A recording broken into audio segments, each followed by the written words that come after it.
Seated overhead press. Any overhead press requires a lot of overhead mobility. So to set this up, this bench actually goes all the way up, straight up and down, and I have it one notch down.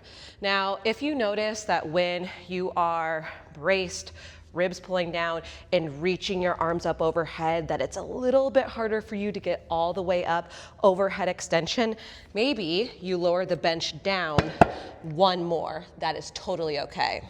So when performing a seated over the head press, I also have the butt of my seat elevated as well.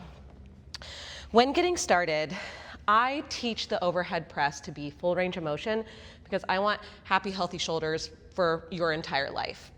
So setup is going to be, I'm leaning up against the neck, the back of the bench, and I want to have a brace. So I'm actually going to think neutral or even press your low back into the bench without overcompensating in the pelvis, but it's just thinking about your ribs, your core being that cylinder, equal space in the front body and the back body.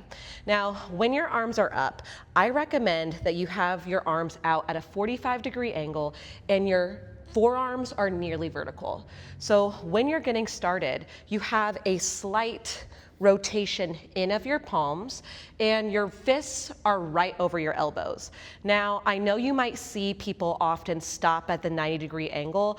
I want healthy, happy shoulders from the overhead press. So I would rather you keep the 45 degrees and think about drawing your elbow points down while maintaining the stack. This is gonna really put your shoulder blades, your scapula in a great position to press.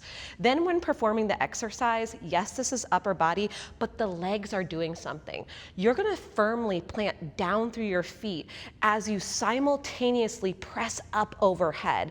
Now, at the top of a dumbbell overhead press, you're neither turned all the way in with your hands, nor are you turned all the way forward with your hands. You're kind of somewhere in between. I teach a lockout. You'll have a micro pause at the top, and then very importantly, because again, we want happy, healthy shoulders, you are going to lower down with control, trying to avoid rounding the shoulders.